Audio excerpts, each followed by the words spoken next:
He's actually a funny comedian. If you have ever seen him live and in person. Yes. Oh my gosh. All right, ladies and gentlemen, welcome, welcome, welcome. It is Saturday and it is June 17th and it's amazing time.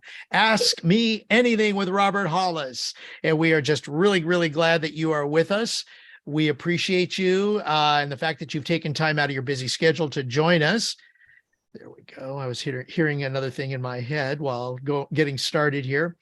So just a few things. If you're watching us here on YouTube, please go ahead and hit that like button. And of course, please subscribe to our channel. We do this on a regular weekly basis, and we appreciate the fact that you are here with us to ask questions of a certified multi-millionaire who really has interest in helping you get gooder and gooder every single day. Amen. So, for those of you that are watching on Zoom, you can go ahead, let me start with YouTube. Who are watching on YouTube, you can go ahead and ask your question in the chat. Very simple, type Q or question before the question. And then what we will do here is we will read the question on your behalf to Robert Hollis. If, we will do it that way. The other way is, of course, in Zoom, you do the same thing in the Zoom chat. Type your question in the Zoom chat. We will read the question on your behalf. Now, if you want to ask Robert a question personally, you need to get on Zoom and raise your hand. For those of you that are watching on YouTube, go ahead and go to roberthollis.com/AMA, and it will give you the Zoom link, and then join us that way. The other way, for those of you that are already here on Zoom, it's very simple to do. Put your cursor in the middle of the screen where you see all of these videos. Then on the bottom, you'll see a button that says reaction. Click on that button. Click on the raise hand right next, or the next time that you see a pop-up there, click on raise hand, and then it will notify us that you have a question and you would like to pose it to Robert. That's how we do AMA, and it is Ask Me Anything to Robert Hollis. So, Robert, I loved what Terry shared today in the vibe of the day. And I think it's perfect for the direction that we are all going. And if you've not seen it, I'm going to read it for you because it's perfect when it comes to mindset, because the vibe of the day from Terry Hollis says it's all about mindset. From the moment you wake up to the moment you rest your head at night, everything is up to you. Your emotions, your thoughts, your perceptions, your reactions, every moment. I pause because I want you to think about it. Exactly, Robert. There it is. And that's what's so great about the things that we do here with Robert Hollis and our community. You can also join our community, our inner circle, and get more things involved with Robert Hollis. He is a guide. He is a mentor. He is a dear friend. You can join us by going to roberthollis.com/join. Or if you're watching on YouTube, on the bottom right there is a join button. Click on that and you can become part of the inner circle. And we do things on a regular basis. We're going to have even more things when you're part of our very exclusive group. And we really would love to have you join us if you're not already. If you're watching on YouTube, you see the people with the little IC badges next to their names. Those are people that are part of the inner circle. And we appreciate each and every one of you for being a part of it. And as Bill Shoemaker is saying in the chat, inner circle is priceless. Thank you. I think that is enough said. Melody also is saying it is also enlightening and empowering, and she's saying that in the Zoom chat. So, all right, enough of my chatter. We need to get to the man, the myth, the legend. Well, he's no myth. He is a legend, very, very much so. And he wants to help you get to the next level. So, without further ado, let us welcome Mr. Robert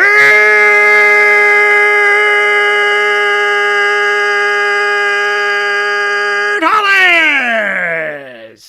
Greg, thank you so much. Again, the most incredible MC, Masters of Ceremonies I'm aware of. So thank you so much, Craig, and doing all the detailed stuff. Matthew, thank you so much for doing all the stuff in the background. And thanks to each and every one of you. I tried to say some of the names that were coming on. So Kevin and Curtis, Pam, Melody, Billy, thank you so much. The Clarks, thank you so much, everyone. Mike, for jumping on here. And I'm just my quick opening statement is just going to be this. If I brought it up on YouTube Live that I did, I think that was probably on Wednesday, and then we brought it up in the inner circle and talked a little more about it. Now we're going to go in a little more depth with it. We all, as an inner circle group, agreed to do that. But if you guys get the chance to watch the Netflix Arnold, you just got to do it, man. I don't know. I'm just again, I'm just blown away by, my wife and I was even talking again. It's crazy enough that he grew up in a small country in Austria and just had this vision that I'm going to be the number one bodybuilder in the world, and I got to get to America, and not only 13 plus world titles, but then just one day says, okay, I'm going to be a leading man in Hollywood. And so I probably brought this up before, but I just love that he reached out to James Cameron and basically said, listen, we should do this fighting machine movie. And James Cameron said, so you want to be an actor? And he said, no, I want to be a star. And he said, I will be the leading man. And we're talking about Al Pacino. We're talking about, Dustin Hoffman. We're talking about Tom Hanks. It's like, you just don't say that you're going to be the leading man.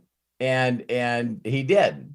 And then all of a sudden from there, to being the governor of California, it's like, it was just so inspirational to me. And everything that he talked about was vision, vision, vision, vision. And there's even in the trailer, like I said, with the inner circles is, the guy said, wow, he said, but you went through a lot of hardship too. Did you ever think about quitting? And he goes, I've never seen myself quitting in the vision. So when I'm seeing the vision that I'm going to create for myself and my family, in that vision, I never quit. Why would I quit? So I thought that's just incredible. So that's the only thing I wanted to say today. And about that is that I really do recognize from the time that I was small and young, like Arnold was, is that my vision was always on, I'm not only going to build race cars, but I'm going to be a professional race car driver. And it was so funny. I know I don't talk much about my childhood, but I don't know if some of you guys know this, but I professionally raced cars at the age of 16. And it was my own car. I created and built my own car and went to drag strips at the age of 16. So people were pretty blown away that, that I would show up there and, I'm pulling my little Vega with a, 500 horsepower motor in it. And I'm racing against some of the biggest professionals in the world. And it was just like something I wanted to do. And then, well, that was the little league, right? So just like Arnold, it was like I went, okay, so we're the big leagues, so there's the minors and then the majors, right? And the majors were all in California. And I moved to California, you guys, without anybody. Just packed up my Snap-on toolbox, moved to California. And I just knew that if I volunteered my efforts around other people that were successful, that I would pick it up. And I sure in the hell did. So there's some neat names like Kenny Bernstein and John Forrest, which are some people that I worked with. And then I stepped into the NASCAR, and from there with Roger Penske into Indy cars. And it's like, man, that's why I probably am so inspired by that. Is that people just go, wow, this is what I want to do. These are the people I got to hang around. I'm willing to hang around people and not work for any money to pick up the experience and get into the inner circle so that all of a sudden you can keep going. So what's unique about what I've done with personal development, and also, the phrase marketing, whether I build a brand online or do a book, I research and find out the very best, and I go directly to that source. So when people look at my success and go, man, Robert, it's like you've done everything. Well, I set my goals on something. I create a vision in my mind. I emotionally get attached to it. And then I move forward. I move forward into action. And I just consistently fail myself forward.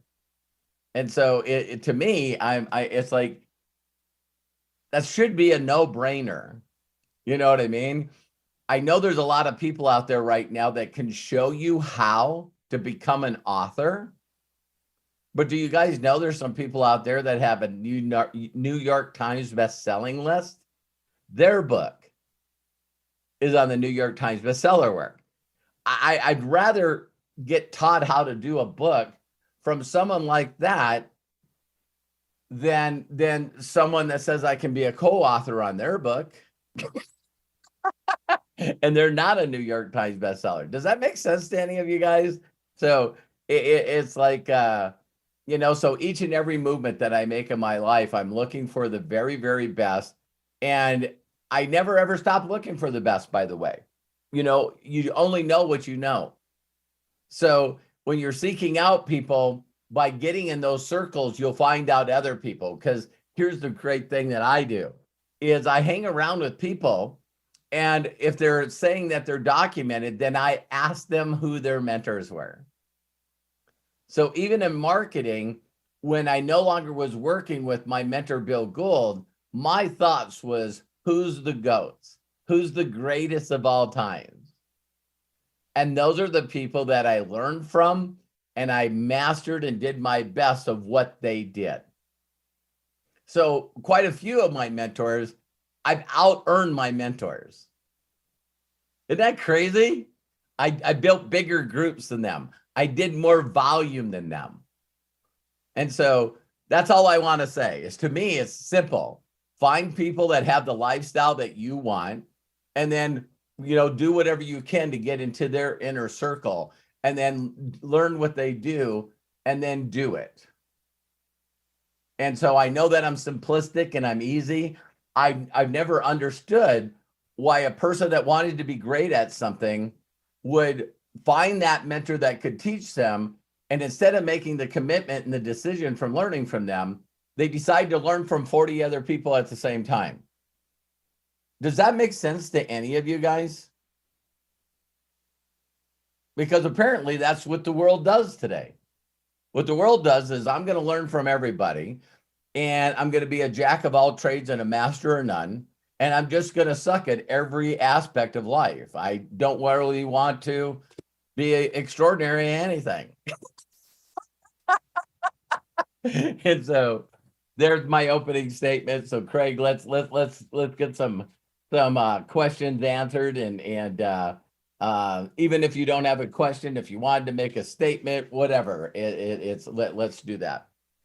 All right, sounds good. And once again, if you have a question or the statement like Robert shared, go ahead and put your cursor in the middle of the screen where you see my face. And then on the bottom, there's a button there that says reactions. Click on that reactions button and then click on raise hand, and we will call on you. If you have a question and you do not wish to ask Robert personally, we will go ahead and ask it on your behalf, whether you're on YouTube or whether you're in the Zoom chat, type question, and we will ask it on your behalf. And the hands are getting raised slowly but surely. But Robert, I do have a question I want to start with. Please, please, please, please. All right. The question is, how do you feel? Now, you've helped 67 people now become millionaires. When you find that you have somebody who just achieved that status, how do you feel? Uh, yeah. As far as me wanting to help other people, when people reach out to me, like recently, this Matthew guy, when people reach out to me and say, I just want you to know that I will achieve a million in commissions this year. And I just wanted to let you know that I know for a fact that your teaching, and the stuff and the time that you spent with me, allowed me to achieve that. I'm telling you what, there's really honestly no better feeling in the world. And it's fun to get accolades yourself, but man, I've been in the front rows of a lot of seminars and had people on stage that achieved the high rank, and you know, their name, my name comes out of their mouth. That has got to be the ultimate and fulfillment. Yeah, it overwhelms me. It makes me cry. I'm like a big baby when I go to big events, and a lot of the people that are in my group get recognized. And I'm still doing it. You know, it's like you know, it's neat to see Josh Wagle pull up the ranks once a month. And like I'll give you guys a neat example. And you know, this is how I measure my success. You know, so if there's 10 5Ks and 8 of them were in my organization. You know what I mean? So when the company's got like, you know, 3 25Ks and two of the three are in my organization. And then there's only one other thing that really gives me thrills is new legs. You know, so like Joshua Daramella and you know, in Nigeria. I think he just went over like 5,000 in volume or something like that. He's got just a couple of things because it's not balanced, but you know, he's really pushing for 5K. And it's like there's nothing more rewarding, honestly, than constantly helping people hit the level of success that they had a vision to hit. So thank you very much, Craig. And you know, it's like it's not just in marketing. You know, there's a lot of things that I've helped people with on the personal development side. And one of my great stories is Timothy Watucky. I met him in network marketing, and I helped him establish his vision. I got him to find out what you know, his passion and purpose and calling is through his vision. And then he calls me up 3 years later, and he had like one of the biggest talent agencies, Craig, in Hollywood. And he was in my network marketing group, you know, back in the late 80s. His name is Timothy Watucky. And I got a lot of cool stories like that, a lot of cool stories like that. And I think that some of you already heard me say this, but there's 9 people that I've mentored that either started or still own their own network marketing company that's done billions. So it's sort of cool to have people that I sort of moved into their apartment and taught them everything that I knew and got them to, you know, create a vision for themselves and then, you know, go out and do that. And I'm trying to get one that on right now. It's I'm going to reach out to him on Monday, but his name is, I'll just throw it out in the universe and it'll come to me, is a guy named David Rutz. And what was so funny is we were with another company called ACN, and he said, I don't like that people have to spend money to get involved in a business opportunity. And I said, so why don't you create your own company? And he did, and it was called the Free Network. And he built that up to be pretty large. Then it got bought. And then he did another company called Escape International, and Longevity ended up buying that company. So, you know, David, you know, some of the people that I've helped hit that position in their life of whatever fulfillment and happiness. But, you know, when you really get people balanced right, their relationships with their spouses is better than they ever been. Their relationship with their children is better than it ever is, you know? So with their creator, it's like it's constantly realizing all the places that, you're short on, and how to make that better. So Craig, thank you so much for bringing that up. It's like, I just want to help people get better in the areas of life that is the most important to them. Absolutely. And that's what's obvious, Robert, in my opinion, to the way that you're developing this group, the inner circle, the vision team.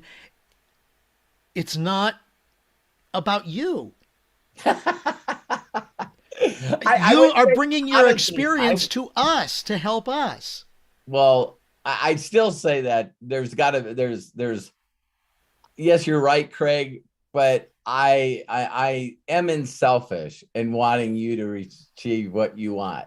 I do get, that's where I get my aha, see, I did it with another person. Aha, I see. So there's a little bit of selfishness in there, but I do want people to win. I believe in people, and I don't think they even realize what their potential is. Bless you, Robert. Thank you so very much. And I see two hands being raised, so we're going to go ahead and get started with that part of the Ask Me Anything. And the first one that I'm going to introduce, Arthur, you're coming up. But the first one, Bill Shoemaker, thank you so much for the donation.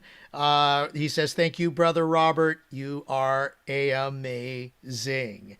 So what a way to get things going. And if you do want to donate, all the donations go to charities that Robert supports, especially with kids and orphanages.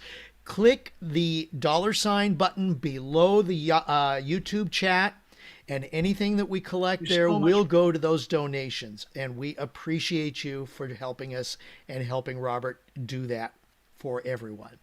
Bill Shoemaker, let's go. Time to open up your microphone and please share with all of us. Thank you, Craig. You are amazing. Amazing. Love you, Bill. Thank you so much for the constant support and everything. I just love and appreciate you. Well, that's why I came out to thank you, Robert, because if anybody knows, Robert contributed to my cause. Thank you all for the birthday wishes, by the way. And, he just put in the whole thing. And that's in my vision now, too, Robert, is when people have that come about on Facebook, I just do the whole thing. Yeah. Get it done. So Thank you for that. That was really inspirational. I mean, it really touched my heart. So thank you. Thank you. I love you. And I did the assignment. I watched the Governor, and it said, well, I know why Robert wants us to watch this, because vision. That's what it is. It said, I seen it. There's no way it could not happen because I seen it. Yep. And so that's what I'm working on, getting my heart right and my head right and my vision right. I know it's I turned 66 years old. Can you believe it? I mean, it's the perfect number. Yeah, you're still a youngin'. Yeah, well, you're like my little brother, but I'll take that. I'll take that. Anyway, I love and appreciate you, brother. I just want to come out and acknowledge you for all you do. And thank you. Thank you. I think if I had anything else to say to you, Bill, is should have set your goal higher. I know. Would you end up getting? That was it. So I don't know if I did it wrong. No, you didn't do it wrong, because I didn't invite people. You said it for 200. If you said it for 200, and then I went in there and did the 200, if someone else would have put more money in, it would have went to 220, 230, 240. So, I do the same thing with Starkey Hearing Foundation. On years, I think this year I did St. Jude Children's Hospital, because I wanted to support Mr. Tier. And so when I seen you put up there for autism, there's the way I donate. And I never even thought about it. If I would have thought about it right away, I could have said that, hey, all the super chatters that donated. Well, that's why I do it. I don't do it for recognition. I do it because it just feels good. And, I got, believe it or not, here's a little accolade that I hope you guys don't think it's bragging. When you start getting 1099s from charities, Wow. Yeah. And I didn't even know they did that. So, to think that they have to also report where all the money came from. And so people that really, really go out of their way to really be contributors, they do some pretty cool things for them, because then it's just something they say, we just wanted to let you know that we let the IRS know that you donated this much to the charity. It's like, man, that's great for tax records. Yep. So thank you, Bill. I love you. Have a great rest of your birthday week. Thank you, sir. Will do. And I've got 2 weeks on that, so maybe I can make it work on that donation. Yeah, absolutely. Anyway, thank you. Appreciate you. Bye-bye. Likewise. Bill, thank you so much. And, thank you for all of the support that you give, not just to Robert, but to all of us. Everyone. Appreciate it. Bill's a team player, man. Absolutely, positively. Okay, I see Lisa Marie Cook just put her hand up. She's coming up. But right now, Arthur Wainyo, go ahead, please, sir. Open up and share with us. Hey, Robert, how are you doing? Blessed and highly favored and deeply loved. How are you, Arthur? I'm doing good. I don't know if you got a chance to watch those two videos that I sent over to you about Eddie Hall. No, I haven't yet. But back in 2015, speaking of Arnold Schwarzenegger, he was set to break the world deadlifting record at the Arnold Strongman. And he didn't know this, but Arnold came out when he was down there on the bar getting ready to lift it to break the world record. And Arnold came out and cheered him on. And Arnold is actually the one that gave him the nickname, the Beast, because he said, he's a beast. He's a beast. And all the newspapers came out and said, the Beast broke the world record in front of Arnold Schwarzenegger. And he's like, well, who's this, the Beast? Why aren't they calling me Eddie? And so since then, he's been called the Beast. And he had a duh on one arm, Beast on the other arm. And so now he's just called the Beast. People don't realize how many people you inspire when you're going after your vision. You know what I mean? He was crazy. And then the next year in 2016 at the Giants Live deadlifting competition, he set out to break his own record at 500 kilograms, which is like 1,102 pounds, the most ever. And nobody's ever broken that in a competition since 2016. He still holds it. Nuts, man. Yeah, he had blood coming out of his nose. He said he had it come out of his eyes and his ears, but he said he doesn't even remember picking the bar up. He just, when he got it up, he said he came to and he saw like the whole audience. It was like 11,500 people in the crowd.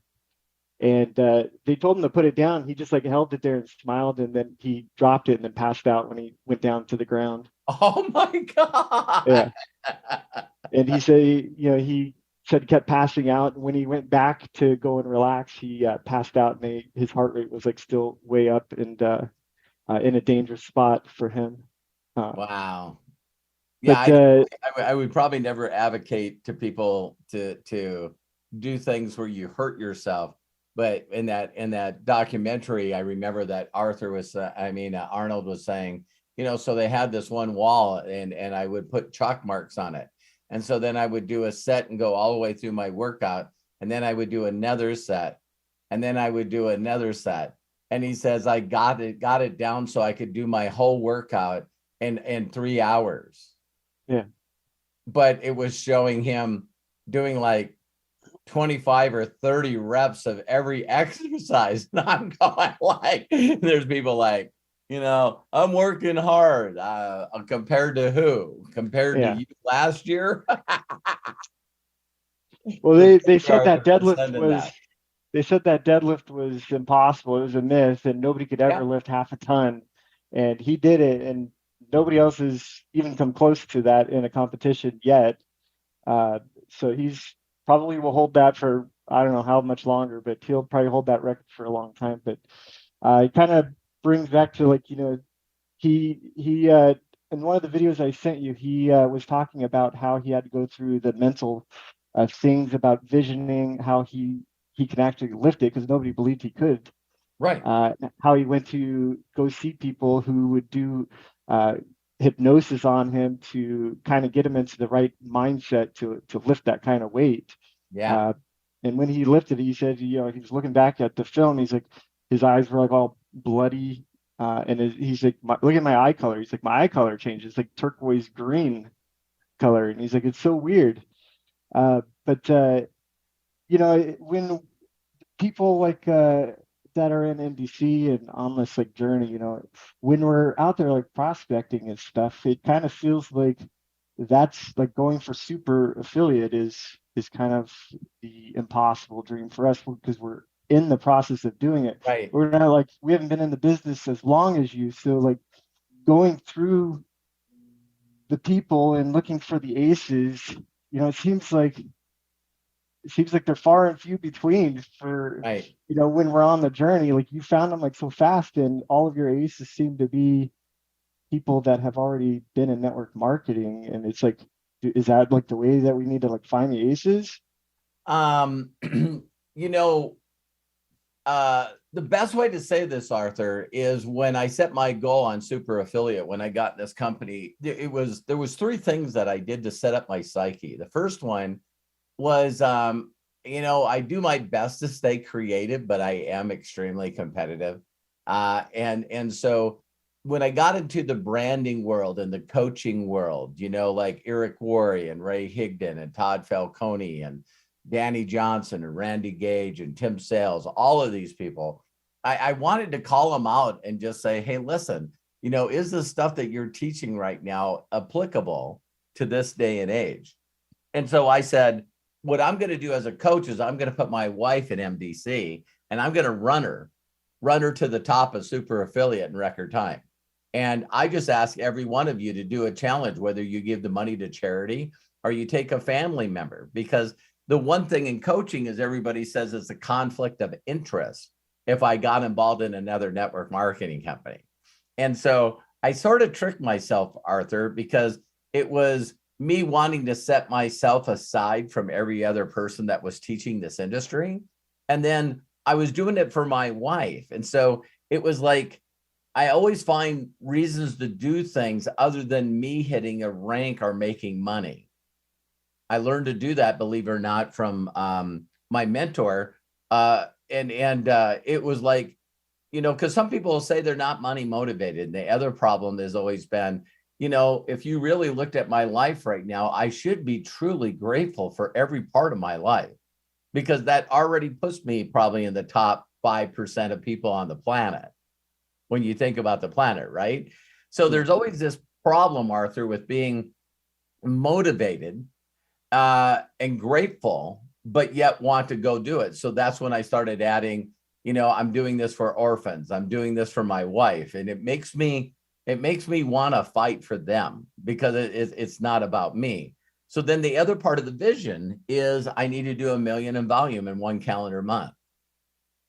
Then my mind immediately starts breaking that down, so 1 million a month divided by 90. You guys have seen me do this so many times. And it was like, so I break that apart. And then what I do is I immediately seek out, knowing that a majority of the people that I talk to, that they're going to know someone that knows somebody that does it. So when I was doing that stuff in the inner circle with Kelly, it's like people say, I can't find my aces. And it's because the aces or the diamonds are not sitting on top of the ground. So people go, oh, okay, I think I know what Robert's saying, to say as little as possible to as many people as I can, as fast as I can. And it seems like they never can find the aces because they're not surface level. So it takes this thing where you got to really, truly connect with someone. Then after you connect with them, give them a reason why, through a theoretical example, and then explain to them how you're going to help them actually introduce this to the most successful person they know. And so that's the whole professor, right? So then, you go for you work with a 2 to find a 4, to find a 6, to find an 8, that eventually gets you to a 10. And so I already have super affiliate as a vision. I already had my wife walking on stage doing her acceptance speech. And me just standing next to her, supporting her, while the audience all stood up on their feet. And so I just had that whole emotion And it was crystal clear for me how fast it was going to happen. And so when you say, do you focus after, people that are already successful network marketers and try to get them to look at this and pull it over? No, honestly, Arthur, that's just the way it happened. It's only happened in this company. And so sometimes what you do is you think about what would be the ultimate vision that you wanted. And over the years of 36 years, I've been getting a lot clearer at making sure that whatever goal or whatever vision I accomplish, that it's null away from things that I didn't duplicate in the past. And so I'll give you an example. When I got involved in this, if I'm going to make my wife the deal, then my wife's not going to do presentations. She's not going to do training. She's not going to build a group and support the group. She's not going to do all these leadership things. So it was just about the position. And that's why in that vision, I attracted a Melody Riva. I attracted a Candice Bird Davis, an Aaron Parker, a Tomas, now Joshua. I attracted these people because they needed to be really, really independent because they weren't going to be supported by my wife. And that was the vision that I created because I didn't think that I would stop the brand and then really, so I knew I could have hit super affiliate within my first 9 months in this company, but I was too distracted. There was all this other stuff that I was doing with my brand. And my son Matthew's on here. He thinks I'm a weirdo still in some things. And what I did to stop myself from focusing on my brand and coaching is I totally deleted everything. I had courses that, had millions of views on these courses, Arthur, that had to do with six-figure marketer, teaching people how to make six figures, being their own brand and being their own, creating courses and doing one-on-one stuff. And so I stood in front of an audience and told everybody that I was disappointed in myself when I hit 500K because it should have been super. So I made a commitment that I'm no longer a coach, no matter. And then I believe it was 3 months later, I hit super. That's about when I came into My Daily Choices, when you announced it, but I thought you were already super affiliate. I didn't really know you at that time. Right. But that's like when I came into MDC was when you were announcing that you were getting rid of all that. And I'm like, oh, great. Yeah. And what I meant by that, though, is everything that I was going to teach was just going to be specifically to replacing your income with MDC. Right. Yeah, I wanted to be really, really focused. And one of the things that I found out, the reason I sort of fell out of love with the branding and the one-on-one coaching is, I'm sure you heard me say this, Arthur, but I know how to create millionaires. And there's nothing more unfulfilling and more frustrating than creating a step-by-step path for people to do it. And they just say, I'm not interested. I'm going to go out and do it a million different ways and add a million ingredients to it and do a little bit of this and a little bit of that, a little bit of this. And just, I believe in people so much, Arthur, that it hurts me when I see people struggle, when I know if they would just surrender and follow a certain path, that their money issues and their struggles would be over. Yeah. Well, I didn't realize in the last 5 years that I created that in MDC as well. Me and my wife were talking, and this is not to beat anybody up, but the path that I set when I became an MDC super affiliate, or my wife did. Do you know that we're the last super affiliate that's ever been promoted with MDC? And think about all the frickin' so-called superstars that are in this business, supposedly, and they can't find a way to hit super. So it makes you sort of go, wow, did you hear about so-and-so? And did you hear about so-and-so? And did you hear about so-and-so? And they seem to get to that 100, 250K. They can't duplicate it because what they're doing is not duplicated. Then they lose their rank and now they're embarrassed and now they got to go to another company. I just found the two people I think that you're talking about that were at the last convention that Yeah, aren't with it, NDC anymore. yeah, and here's the crazy thing. It's like, wouldn't it be so easy to ask somebody, hey, Arthur, listen, I know you're doing some great stuff, and do you have a person that I could personally reach out to that if I talk to them, they not only would document what they've earned, but they'll give the majority of the credit to you. See, that was a vision of mine. I learned that. I knew my mentor was doing that to me. He really looked at me and said, I'm going to run you to sales coordinator. Then you're going to get on a video that I'm doing, and I'm running you straight to national marketing director. So when we go to the convention and they have the top position national marketing directors, I want more national marketing directors on stage than any other person in the company. And he did exactly that.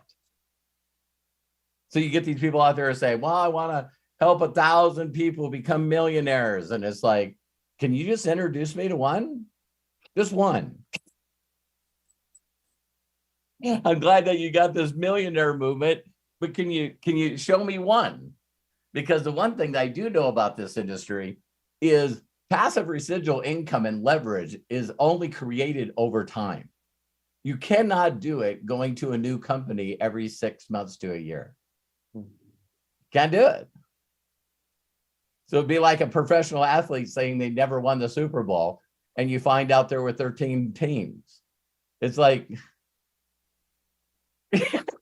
Well, what's crazy too is that people that are leaving, it's like, why are you leaving when companies are coming to NDC and selling their products with NDC? Like, you're leaving when other companies are coming in. Like, yeah. It doesn't make any sense. Well, I'll help you with that. That's just ego. That's just ego. So if you got an ego of a persona that you're bringing to the company, that you're the best thing since sliced bread, but you don't understand the mechanics of getting people to duplicate, what ends up happening is you hit a rank, but then you don't re-rank. There's a reason, you guys, that companies will pay out a bonus after you maintain the position for 3 months. Why do you think that's in the comp plan? Because you're not going to get the $1 million bonus. You're not going to get the $500,000 bonus if you hit it and then you dump the next month. It stops the people bringing over huge teams, coming in for a rank, getting the bonus, and then leaving, going to another company, bringing their huge teams, doing the same thing. Totally agree. But man, thank you for sending me those videos. I apologize that I haven't focused. No, it's crazy. But I will this weekend for sure. Yeah, they're crazy. And his explanation of like how he prepared for it, how he got ready for that deadlift. And he's like, everybody talks about how they want to lift 500 kilograms. He's like, but they all say that they're going to do it. They're going to do it. He's like, but they haven't done it. None of them have done it in a competition. Right. You have Thor, who did it in his own gym, but he did it on fresh legs. He did it when he could rest. And he didn't do it in a competition where there's a judge there. It's totally different. Yeah, whole audience there, everything there. Yeah. And that's there's not a lot of people in the world. I mean, that's a habit, just like anything else. Of course, people like Michael Jordan and Kobe Bryant, you hear them talking about drilling and drilling and drilling and drilling and visioning and visioning and visioning, winning that last shot. You know what I mean? So when all of a sudden there's a couple of seconds left and it's going to get passed in, I'm going here, I'm shooting for a 3 and it's all net. It's like these people run that drill through their head so many times. And so when they make it, it's like everybody's like, oh my God, but it's like, when Stephen Curry started doing the walk away, people are like, what are you talking about? But Michael Jordan against Larry Bird looked at him during a playoff game and blinked at him and said, Larry. And he goes, watch this. And stands at the free throw line, shuts his eyes and makes a free throw. So those guys were like in each other's faces so hard. But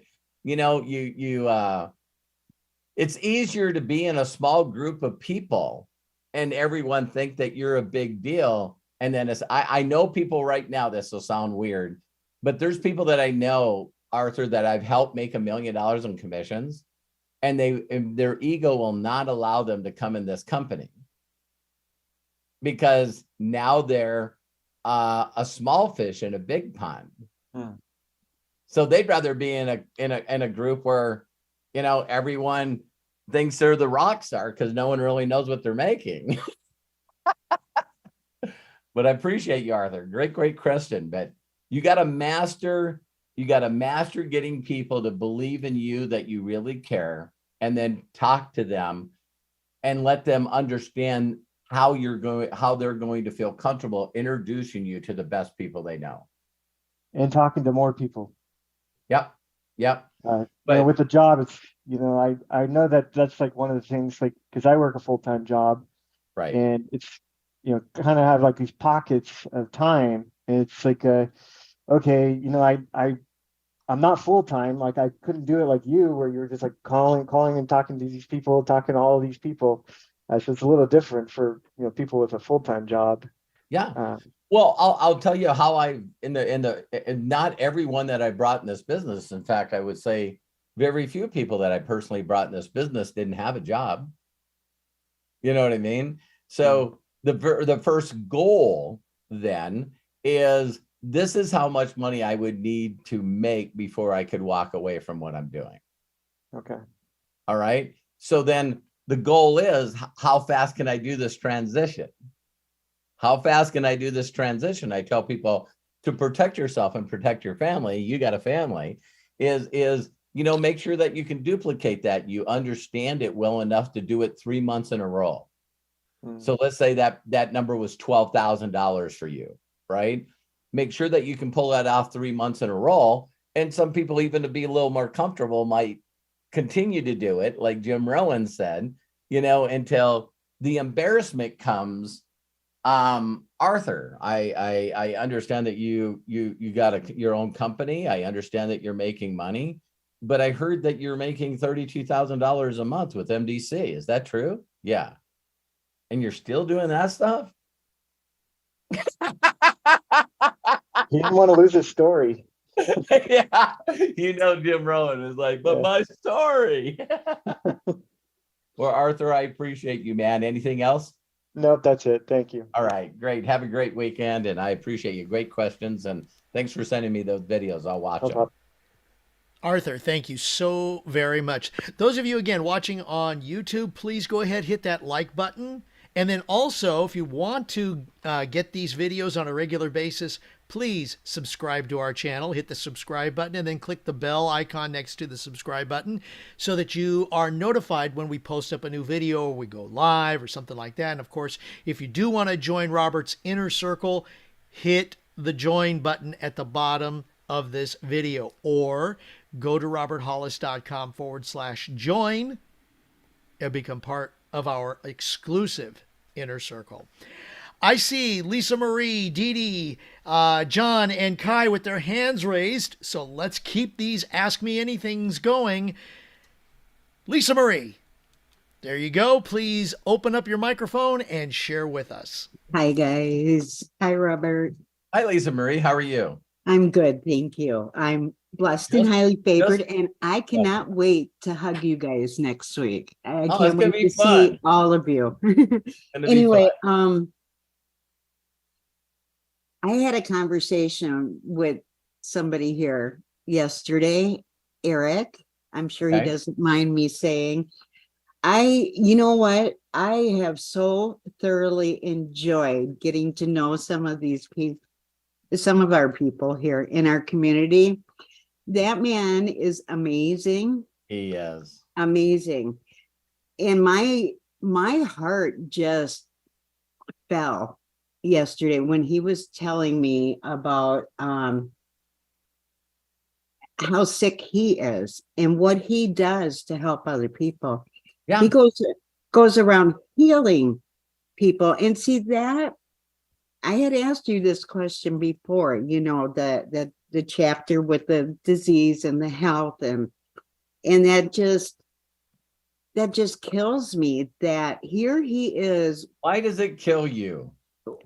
Wrong word. It Eric and I have known each other for years, and he goes, uh-oh, she said something out of her mouth again. Yeah. And I'm getting to that too, your initial meeting with Eric, but it broke my, okay, it didn't break my heart. It made me very sad. Okay. To know that he's going around healing people because he has that servant heart. Right. But yet he is so ill himself. How is that even fair? But one word is Eric needs to feel like he's enough. He feels like he's enough to be God's warrior, but he doesn't feel that he's done enough to deserve the blessings of God. oh my goodness. Look at him shake his head. It really truly is all around us believing that he created us to be a creator is one thing, but also understanding that we should be, according to the scriptures, you'll know my people by their fruit. Oh, yeah. So Eric could use this when he believes that he's enough and deserving to be a walking testimonial that will allow him to heal more people. Right. Oh, I like that. Yep. I like that. And Okay, the only reason that Eric and I are so close is because me and him have been very open with our past. And, when I was young, I did not believe that I was worthy. I always knew that there was all these things, because we all hide our thoughts and our feelings because we don't tell anybody about our thoughts and our feelings. So I always felt like I wasn't deserving of salvation. I wasn't deserving to be forgiven. I wasn't deserving that when it says that, if you ask for forgiveness, you're a clean slate. You're a clean slate. You're white as snow. And then it says renewing of the mind, which means you renewed your mind and you're no longer the old person. But yet some of us will not let go of the old person.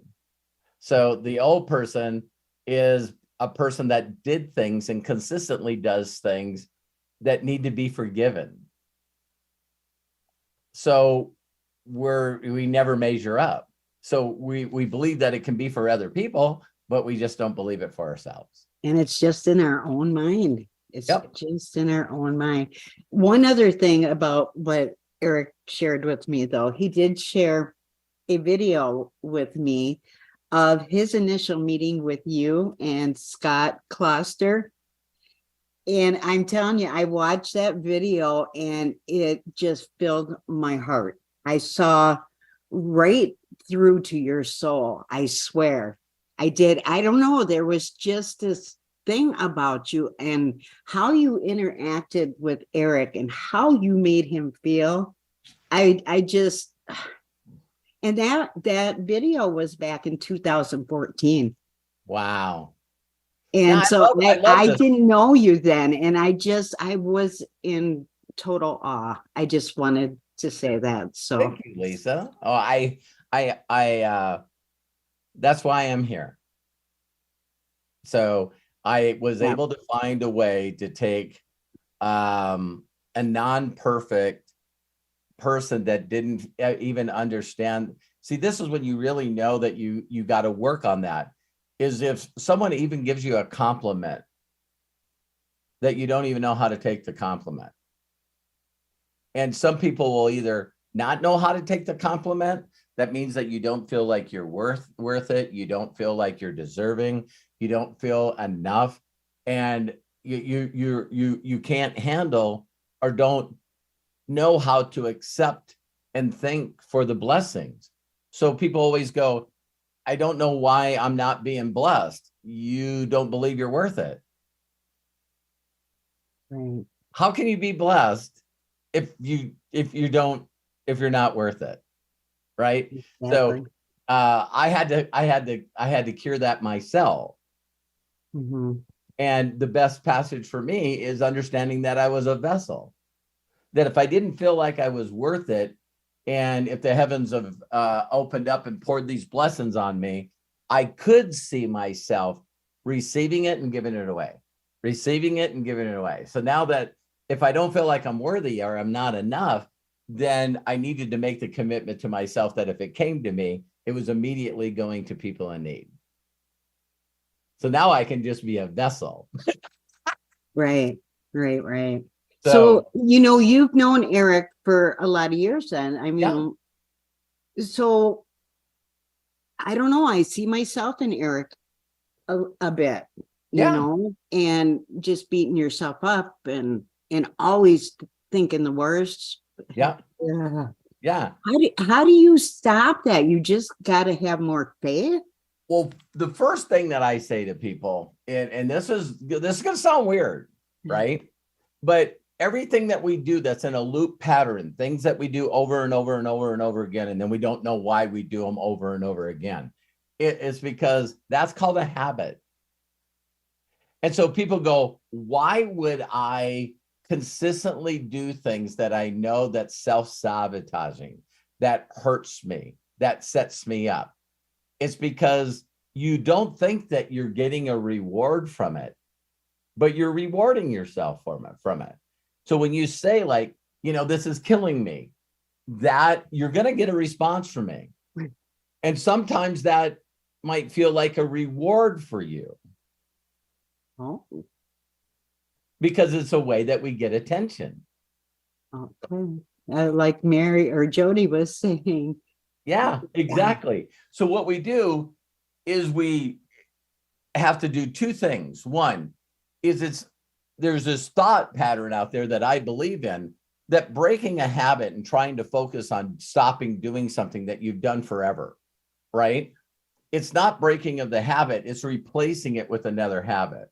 It's actually rewiring your brain and your emotions to something that you do all the time. So how many times do you on a weekly basis do something, Lisa, that makes you feel joy, makes you feel, gives you chills, makes you feel full of dopamine? You're just like, just see. And so I knew that I had to find a new way, like teaching children and teaching dogs. I needed to do things to reward myself to get that dopamine attention instead of doing the negative shit all the time. Right.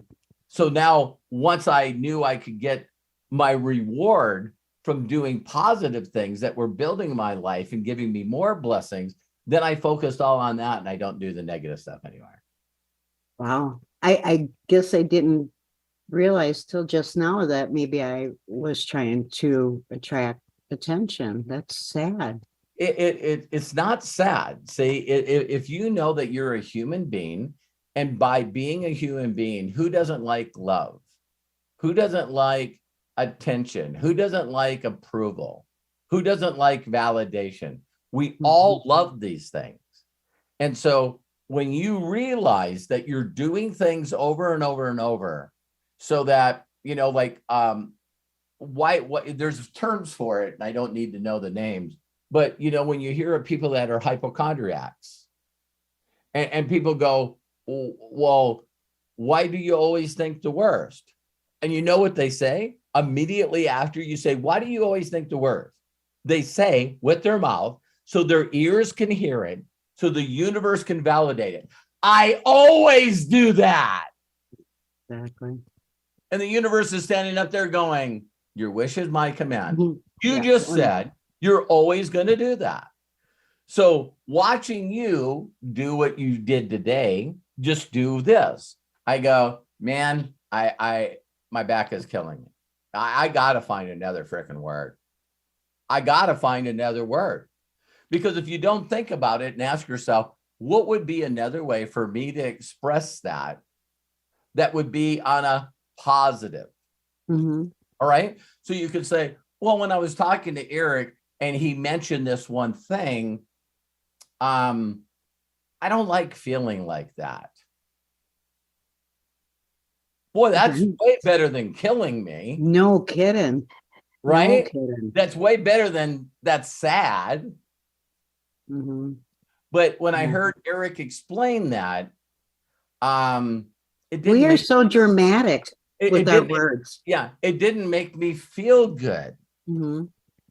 See, so until you consciously see the things that you do and you don't immediately go, I'm not saying that anymore. There's words that you guys have seen me, you guys have watched me coach forever. And I catch myself saying, back in the old days, you need to grind, you need to hustle, you need to work your ass off. I don't like the word work. I don't like the word work, hustle, grind. These are negative connotations to me. Mm-hmm. So that's when I said, well, Robert, what are you doing today? I'm building the empire. I'm building the empire. And people go, whoa. Same thought, different words, throwing words out into, now you got the genie up there in the secret that's going, oh, you're building the empire? Your wish is my command. Right. See what I mean? And now we have Chat GPT, but AI, but we still have Google. You guys can put words together that you always say. And if you went to Google right now, Lisa Marie, and said, what are better words to say instead of this is killing me? And you're going to get a lot of options that right. You're going to go, I'd rather say that. Yeah, for sure. I'd rather say that. And so when you left me messages and you say, see, you're saying it to me, you're not saying it to yourself. So why, when I hear something, I think the worst? And your brain goes, I have no freaking clue why you do that either. But I do. Yeah, absolutely. Yeah. And instead of saying, the first thing that I need to do when I hear something that doesn't make me feel good is I really got to ask the person that said it what they meant by it. Right. Not emotionally. And so imagine if you reached out to me, Lisa Marie, and said, Robert, you said this during a call.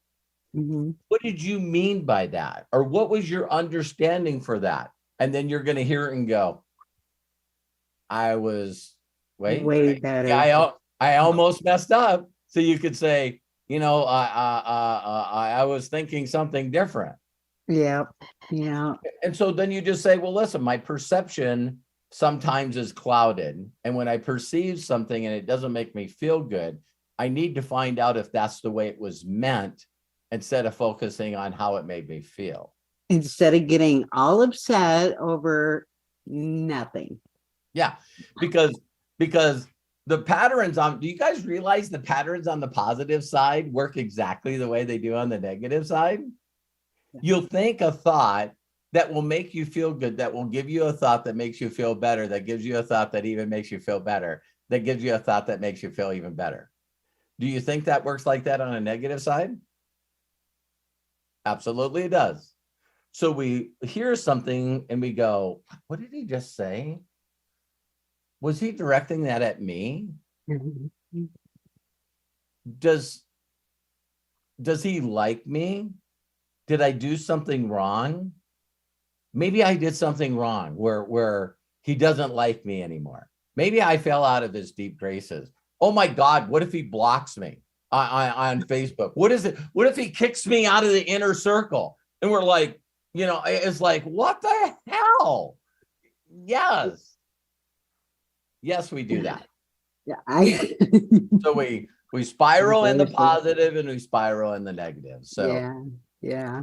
Thank you. So you're welcome. You're welcome. I love you. And so everyone knows this because I know I got a lot of inner circle members here.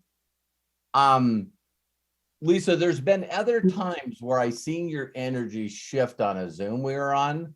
And because I can feel your energy shift, I immediately after a Zoom will reach out to you and clarify it. Yeah. And you did. You did. So Yeah. if you guys are doing something wrong, I'll let you know. All right. I don't think that I'm thinking stuff about you that I'm not. So Lisa Marie, What a thank you kingdom. for coming on here and Yes. throwing some love toward Eric. We all know this. If anybody wants to know,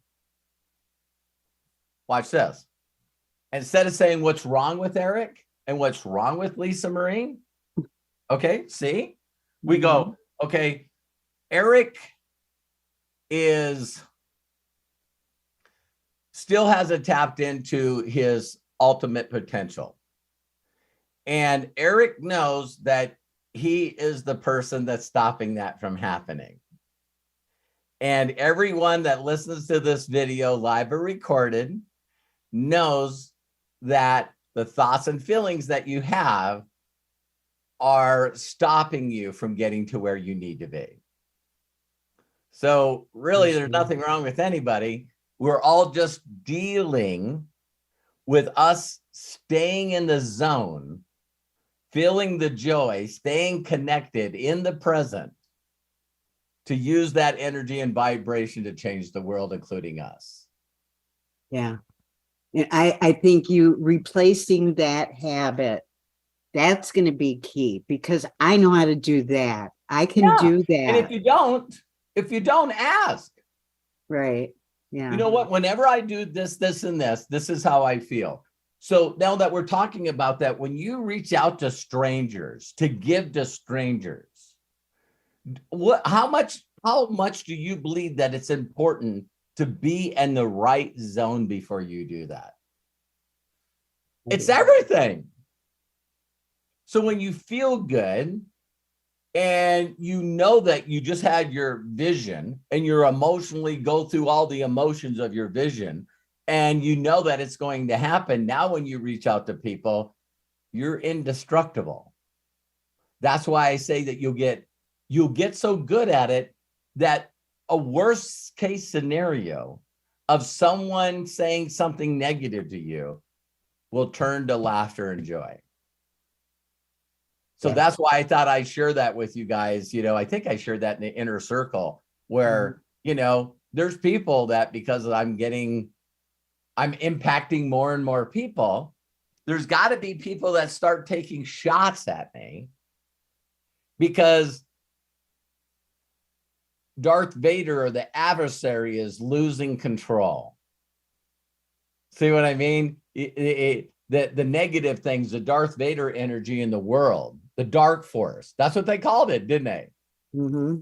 You know, it's like they got to find different angles to go after me with. If I'm not focused on building YouTube to build a big impact, that person doing a YouTube video I would have never seen. But no, now I'm trying to find a different media or a different way to impact more people. Why wouldn't that come from there? Of course. Now it's like when I see it, I'm going like, come on, man, that worked in my 30s. Are you still trying to pull that stupid crap? Right. I'm still falling for it. It's like, wake up. Hey, me, I'll just tell you that this last part, Lisa. I'm so aware of my energy changing with no one else around. I'm very key to understanding when I see certain things, how it triggers me. And so if I want to stay in the zone, I'm very conscious of not being in the zone. That I immediately think, what took me out of the zone? And I need to replace that trigger. I need to replace that thought because the joke that I heard about this from my mentor is in the sport of golf. And you guys don't have to understand golf, but it's like all of a sudden someone's got a little bit of an ego. And that's when they hit the ball and it doesn't do what it's supposed to. And it ends up in the water or in the trees or the sand pit. And the joke is God's got a sense of humor.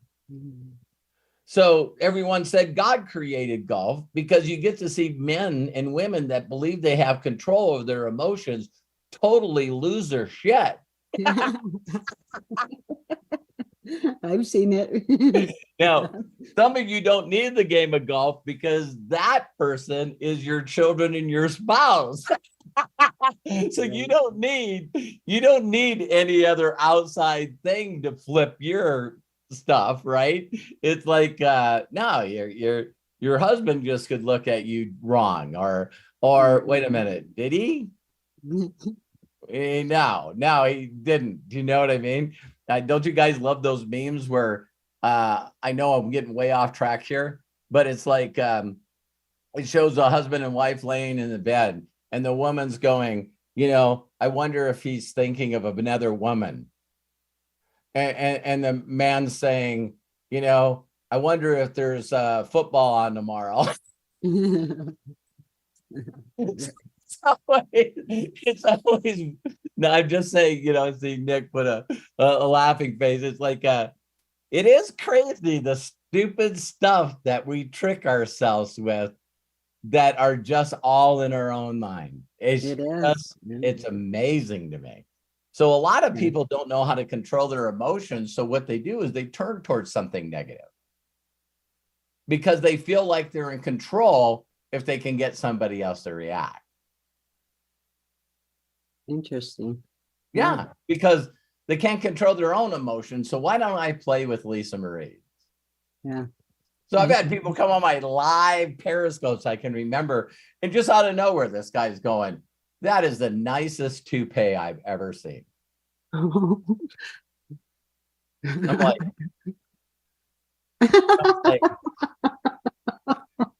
so do you think for 1 second I go, am I doing my hair wrong? Does it look like a toupee? You know what I mean? We're all humans, right? And I'm going, like, why in the hell would he think that I got a toupee? I don't, there's something. No. He won. He triggered you. You're right. You're grabbing your hair. And there's Exactly. another celebrity that's constantly being ridiculed by his hair, and it triggers him too, doesn't it?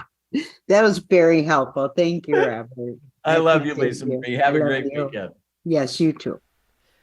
Lisa Marie, thank you so very, very much. Appreciate that. I just wanted to share that Faith Cast You in the Yahoo chat has mentioned that Yahoo chat. I mean, oh gosh, YouTube. Says the guy that says Facebook all the time. Hey, I just need to do another Facebook Live. So yeah, all right. Yeah, I'm not gonna. But Yahoo, I was like, wow, I don't know where that came from either. Anyways, Faith in YouTube chat said, I'm learning right now how we all have powers that we don't understand, that we have to change so much. And God puts the people in your lives to help. The inner circle helps so much. You guys, listen, thank you, Faith. Do you guys realize isn't it Bruce Lee that there's a quote that he used to say to his students, and he used to slap them. He goes, I never want to hear you saying anything negative about yourself, even in a joke. See, some of us try to do it with a joke so other people laugh because we don't know how to receive a compliment. See what I mean? And so people used to say to me all the time, oh my God, you're really good at this business. And I used to say, I'm definitely not the sharpest tool in the shed. Ha ha ha. Funny. You know what I mean? Because I was doing stuff now in the world where people were giving me accolades and compliments based on my consistency, my work ethic, whatever I achieved. And when they said, my God, like when people first started saying, man, you're a legend. I was like, wait a minute. And it's like, thank you. Well, then it went when someone says you that, why don't you pause for a second and let it go to your soul? Man, guys would say to me, man, you are handsome. That can't come from a guy.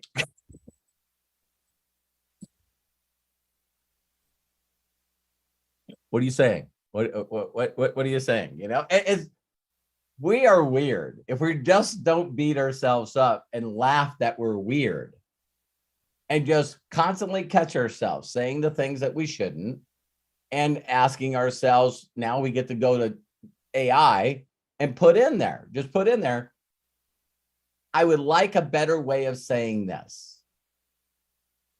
This is the thing that I always say. So isn't there people out there, we could go on forever. You know, I hate my job and they pay me peanuts and they never give me a promotion or a raise. Yeah, that's great affirmations, man. Why is it that when I talk to people, I can't find the right people? Your wish is my command. Why do I always find these people that need all kinds of help? Your wish is my command. Why can't I find motivated people? Your wish is my command. You're just like going, I can't figure this out. Maybe this business is not for me. Wow, you're bowling 300. I'll grant that wish as well. Okay, Greg, let's go to the next person. Thank you so much. Oh my goodness. Wow. And yeah, exactly. So, all right. I see Dee Dee, John, and Kai have their hands raised. We're going to get to them. I hope, right, Robert? Yeah. Perfect. Good. So, Dee Dee Aston, there you go. Please open up and share with us. Hi there.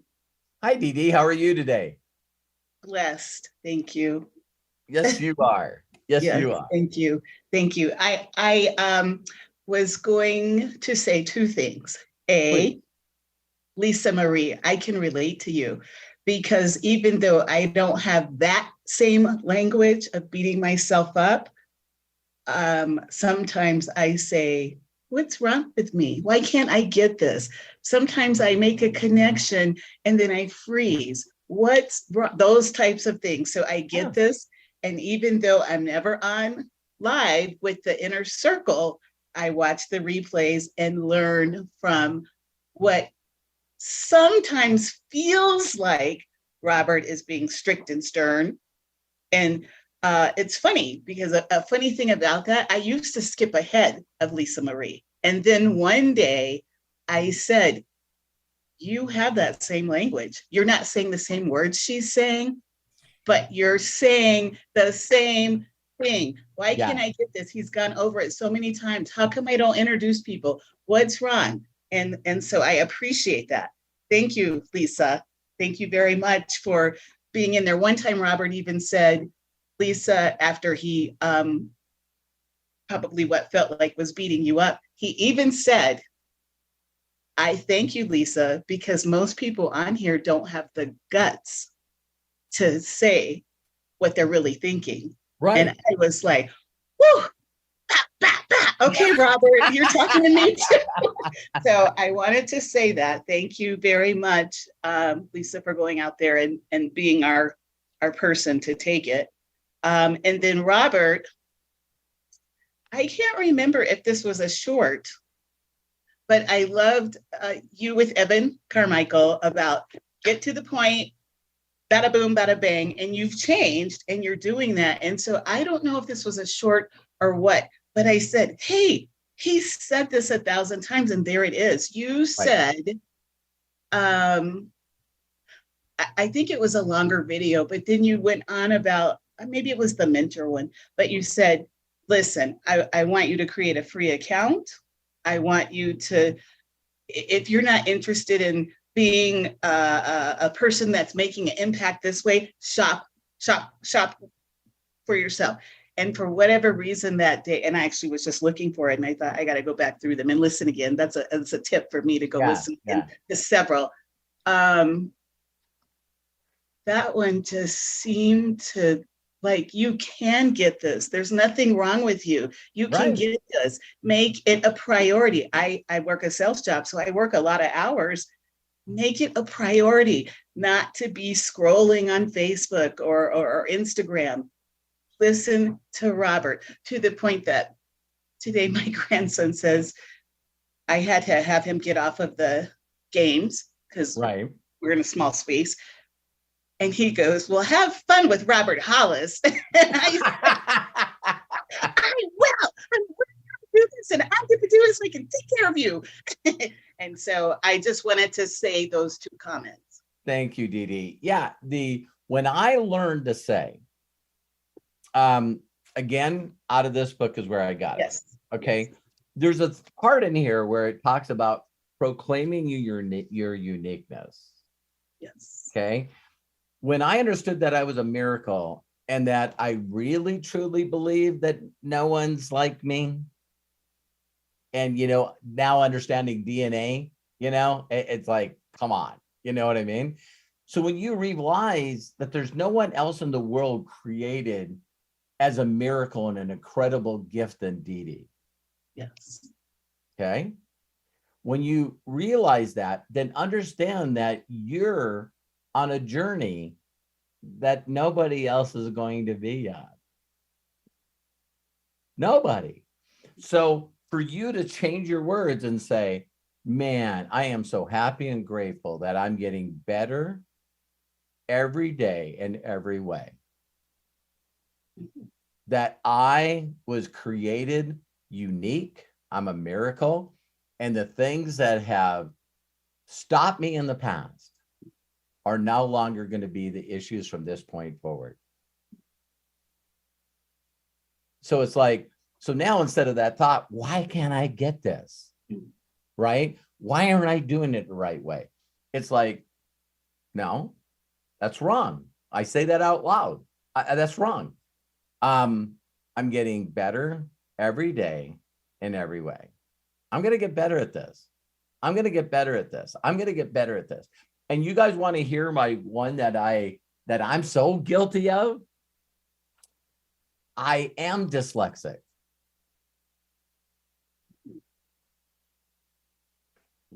What? Well, I'm dyslexic. How about don't say it. I got diabetes. I got what? How about not saying it and just saying, that's something I'm getting better at. So instead of someone sending me a text message to me looks like a chapter of a book, but not only does it look that way, but it immediately makes me feel overwhelmed. And the overwhelmness comes not just because of the time it takes me to read it, but because the words are not the way that they look for you. I don't comprehend them well, because people don't realize that comprehension and reading comes from putting words together. And so if I'm trying to find a word that's more than 5 letters long and I don't comprehend it, it's pretty much messing up that sentence or that paragraph. All right. But I'm so happy and grateful that I'm getting better at it each and every day.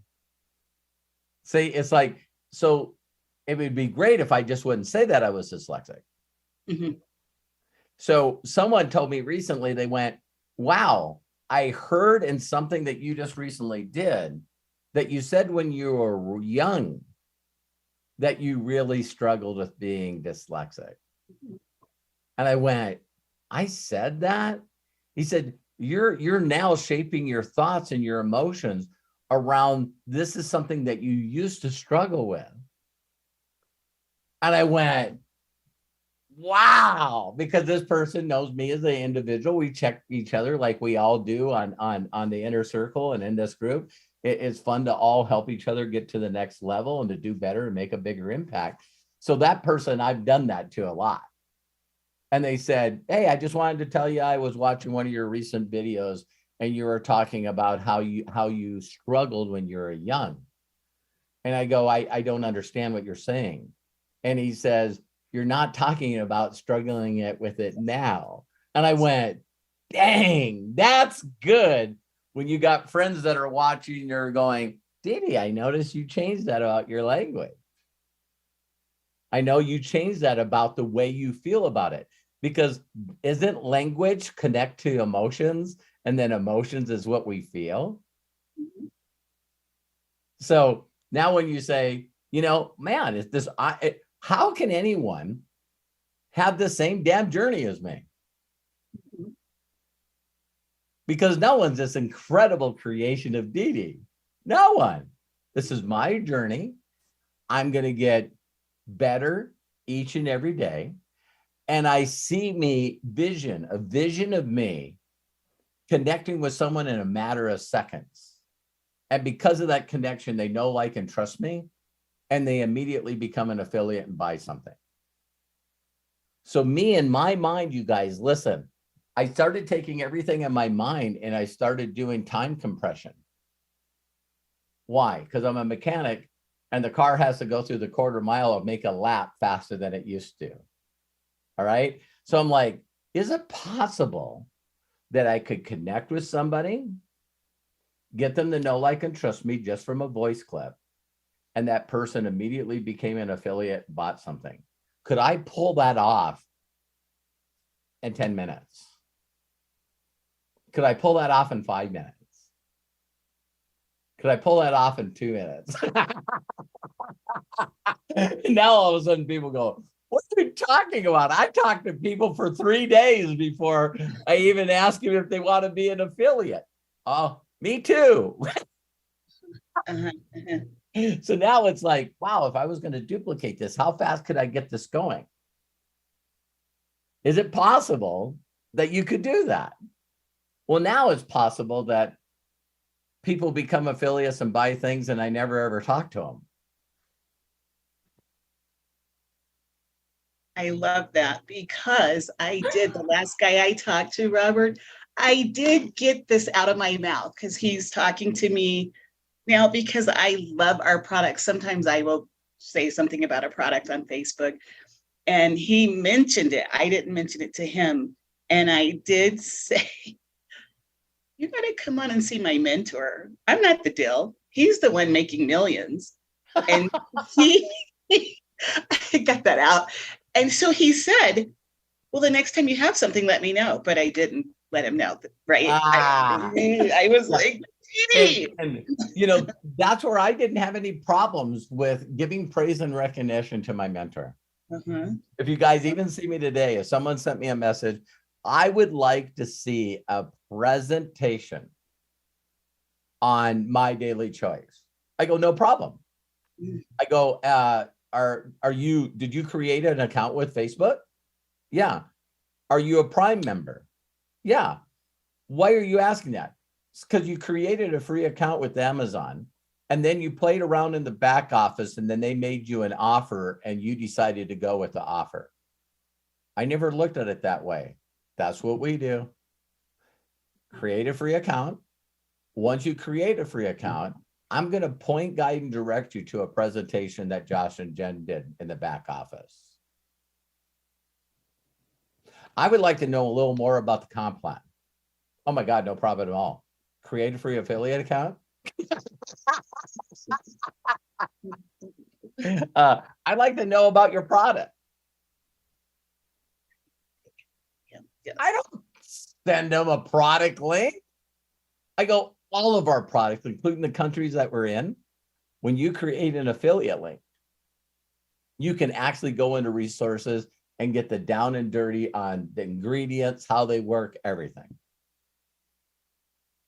It's coming, Robert, because I spent from 2019 to when I really started following you, I think at the end of 2022, focused on products. So I'm like, just like you just said, you can break that. You can break that today. All right.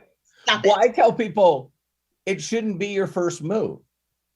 Mhm. That's all I'm saying. Mhm. So do you want, so if you were going to make 10 grand a month, you need 1,111 customers Mhm. that stay customers. Mhm.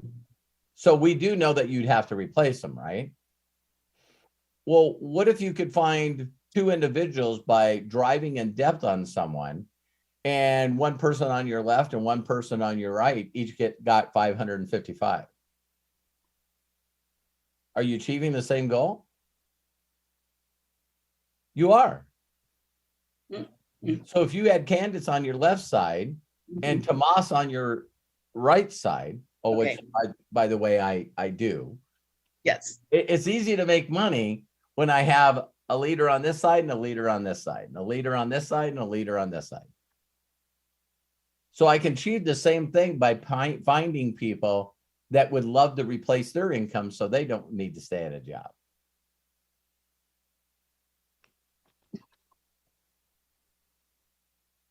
So then I'm going, wow, that sounds so much easier to find 2 aces than 1,111 customers.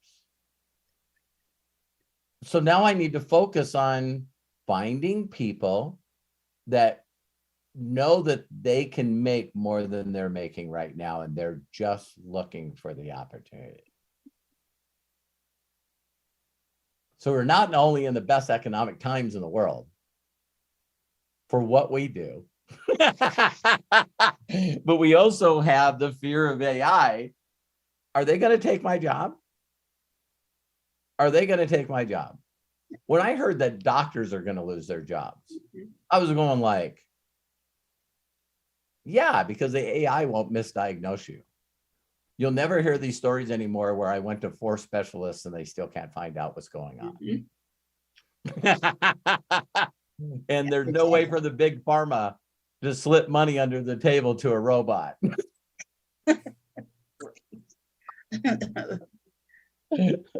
I love you, Dee Dee. Thank you. I love you. Yeah, thanks for showing some love for Lisa Marie. Yeah,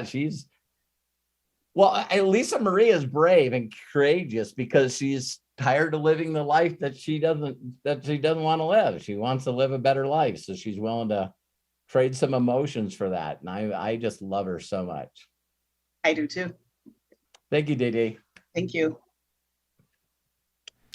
Wow, Dee Dee, Lisa Marie, thank you so much. Appreciate you both and sharing and being a part of this. This is our Ask Me Anything with the amazing Robert Hollis, and we're just so grateful and glad to have each and every one of you aboard with us. This is what we do Saturdays at noon Pacific, 3 p.m. Eastern. Although there may be some times, I think, I don't know about next week. I hate to put it out there yet, but now that I'm talking about it, Robert, I know that we got the Nashville event coming up. Terry and I will be loving Nashville to its fullest, and so we will not be doing an AMA next Saturday. No, I know that Craig and Matt could answer some great questions. You know what I mean? But it'd be up to them if they wanted to do it. Oh boy, he just let us know. Put us on notice, Matt. We shall see. We shall see. Hey. All right. Moving right along. I see that John Tier has his hand up. So, John. Mr. Tier. Let's get it going. Unmute yourself and please share. Hey guys, can you hear me okay? Yep. How you doing, my friend? I'm just wonderful. I'm outside, but I'm getting some background noises, so I'll try to make this pretty quick. It's like people waited till I come outside to come outside, you know. Always. There's the attention thing again. Right. Robert, I'm really proud of you, with that guy that whatever his name was, because the funny thing about it was that he didn't show the success and happiness video. Matt asked me, you guys, I know this sounds freaky, but when you're in the now, it's not only the protection that you get, and not, trying to get totally away from fear, one seed of doubt, and I live in that place.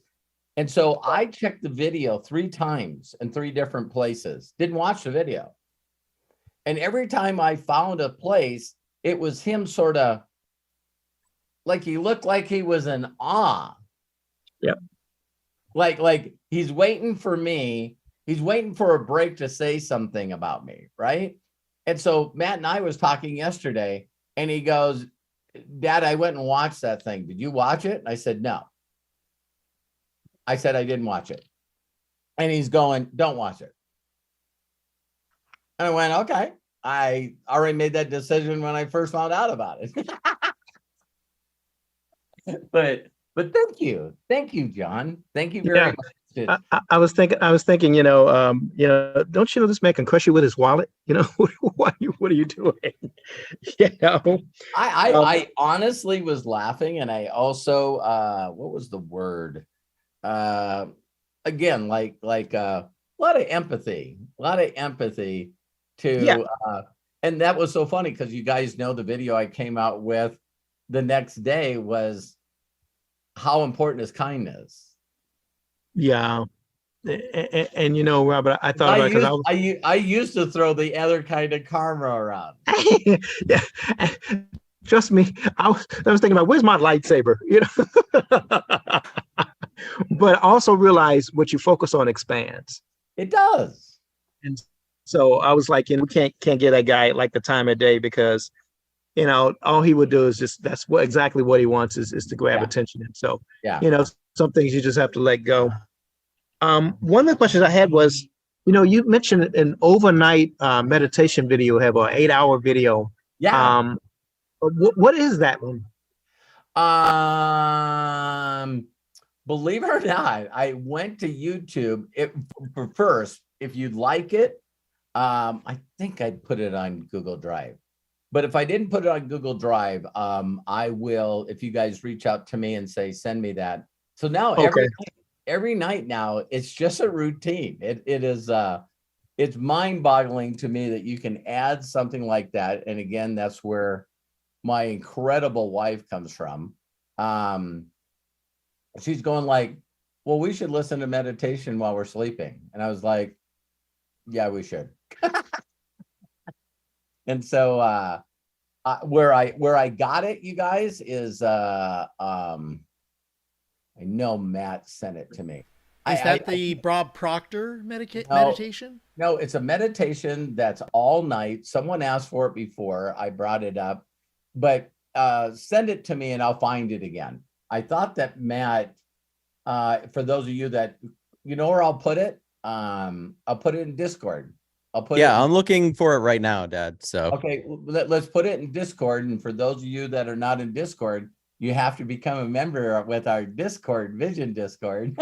So just go to roberthollis.com/Discord to join. So yeah, and then we'll make sure to find it and we'll put it in the chat. Yeah. So what I did is I got a little box that's this big. I got off Amazon. It was a Bluetooth speaker box. And what I did is I zip tied that between Terry and I on the top of the headboard. And I tipped it, and ran a power cord to it. So Bluetooth to my phone. That's where the file is. I just remembered where it is. It's in my iCloud. Under files. So Matt, if you can't find it, I now say, yep. Where is it? Just one more quick thing. During the 6-phase meditation, when he talks about the gratitude, the thing that I started doing was just thanking God for like perfect mind, perfect thinking, perfect eyesight, just all of the things. That was what I changed it to, in terms of like gratitude. And so when you do that, I realized that I don't have that bombardment of outside thinking. So I was just thinking about when Lisa Marie was talking about, I was like, man, when I do the 6-phase meditation, I actually put my hands on my head and say, I thank you for perfect thoughts. I thank you for perfect brain. I thank you for perfect hearing. And I go through my whole body doing that time of gratitude. I do And too. it really just kind of shifts things so that by the time I come out of that, I'm just like, man, I'm on 12, Yeah. Good for you. So, Good for you. and then everything I noticed that everything that you teach us is a step in each process. You have to learn the sort before you can move to the invitation, and then you have to learn the invitation before you can move to getting someone to give you a name. All those things, and sometimes at first I was thinking, why can't I do all this? But then as I'm on my journey, I realized, you've got to master one section before you can master the next section. Yes. And I think that I was kind of jumping the gun trying to get to the end before I did all the other stuff. But that's when I realized, I said, each one of the things you got. And I also realized that people respond at different places. And I realized that each spot is a sorting. It is. Like some people will take the science of getting rich, and then they'll go. And then some people will get an account, and then you won't hear from them again. I was like, oh, the birds got them. The birds got them. The birds got them. You guys, how many of you, sorry again for the younger people here, but I hope that every one of you have at least seen a pinball machine. All right. How many people have seen a pinball machine? All right. So if you've seen a pinball machine, remember they used to make them in smaller versions where they had these like C cup things that you'd pull the spring and the ball would go up and land in a U kind of thing, and you would get points. How many people know what I'm talking about? Yeah. The deal is when, not if, when you have the confidence that you can. That's why I tell people the very first thing you should be mastering is, how fast can I get to 5,000 friends? You know what I mean? Because now you're just focused on one thing. What could I do to create more friends on Facebook? What could I do to get more followers on whatever social media you are? Is there any guess what you guys think that I'm focused on YouTube? What do you think's my main focus and vision when I'm thinking of YouTube? I need you guys to all really think now, because John's brought this up, because usually the answer that you have is not the answer. So if every one of you, and John, because you're alive, you get the guess in front of everything. Put in what do you believe my vision is for YouTube right now? To make a bigger impact on people in general by getting more followers and subscribers. Okay. To give more money to the orphans. I'm focused on one thing and one thing only. I see what you're saying. More inner circle members. More super chats. So a lot of people would look at YouTube and went, well, what are your views on your video? I don't care. Mm-hmm. How many subscribers do you have? I don't care. How many comments do you have on the video? How many likes do you have? I don't care. Because it's all about the cause, right? It's all about the cause. So when you're saying the stuff that you need to master, it's again with, like I already explained with Dee Dee, it's this compressed times and compressing what would be the perfect little thing I need to do to get them to feel like I care? What is the shortest thing that I could do to get them to know that I care? Hey, John, I was thinking about you. Instead of just thinking about you, I thought I'd leave you a message. I hope that message finds you and your family blessed, and I wish you the best year ever. Can anybody help me with another way to make someone feel better than just to reach out to them, say their name, and wish them blessings for them and their family? If you know of a faster way to connect with people on social media, I'm open to it. Next one. right, John? Next one, connection. Second one is, what is my ultimate goal here? My ultimate goal for really is for them to help me and me to help them. And so I got to find out if they're the person that I really, really need and want to work with. Hey, John, thanks a lot for the reply. Oh, by the way, I got some free audios in a book that really altered my life. A mentor gave them to me, and I would like to give them to you for free. Here's the links. I do not ask. Here's the links to the videos and the audio book. I hope this blesses you. My mentor said if I needed immediate help and something that I needed to listen to 4, 14, and 7 in that area. Okay, now I got people following in this little thing that's 10 points. And now I'm going to see if I can't zero in and get the right spring, the right move to get the land into. Oh my God, you're like an answer to prayers, John. I'll listen to this right away. How can you listen to those 3 audios in that sequence and not be open to helping the person that gave you the gift? See, maybe I'm not doing a good enough, explanation to people. Maybe this is it, where my thought is thinking, why do I want them to know, like, and trust me? Then I'm going to give them a gift. And now here's where people mess up. They're not going to ask them for a favor. They're not going to say, please. They're not going to say, I appreciate you. They're not going to say all those words that are the best words in the shortest sequence that I've been able to find. Hey, also, John, I was reaching out to you because I was hoping that you could do me a huge personal favor. I'd really appreciate it. I'm helping a company expand, and we're looking for people that need to make extra money or make a lot of money. Do you know of anyone like that? So why I get people that say, what is it? Is all in my delivery in the exact word sequence. That's a combination to the safe to open up their spirit and soul. And then other people go, yeah, but that's not what so-and-so says to do. All right, great. Let's go back to the bottom line. Show me your back office and how much you made. Absolutely. All right. So then we need to just, like I said on the one video as I go, so tell me which one you are, John.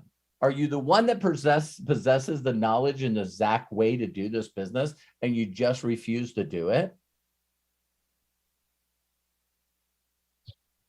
Well, no. Why would you say that? Well, because if what you were doing was working, we wouldn't be having this freaking conversation. Do you understand? You would say, I try to connect with X amount of people. I've already connected with this amount of people. You can't change what you don't measure. And that many connections turned into this many gifts, that turned into this many favors, that turned into this many free affiliates, that turned into this many people that referred me, that turned into this many builders, directors, and executives. To me, it's so obvious to me. So it's like, I just thought of one. You guys go to these games like Dave and Buster's and you're throwing those wooden balls and trying to get them into the circles. What is that? You get in the big circle. Skee ball. What is it? Skee ball. Skee ball. I don't know if you guys are like me, but when I play that, I'm trying to get in the $50 hole, 50-point hole. What the hell are you guys doing? I'm trying to get as many damn tickets as I can. Right. And every ball I throw doesn't go in there. True. So my goal was for them to introduce me to someone that becomes a super affiliate. God dang it, John.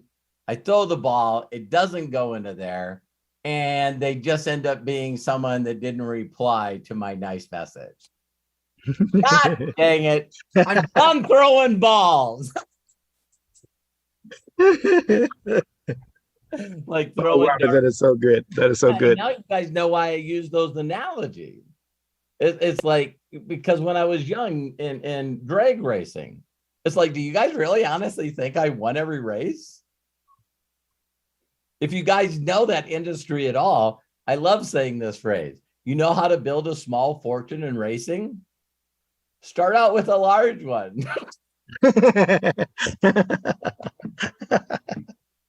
So Yeah. for a majority of the people, like 99% of the people, this is a damn hobby. You got the best people in the world, like John Forth and his daughter Ashley and Schumacher. Just like it's like Richard Petty said it best. I'll change to NASCAR.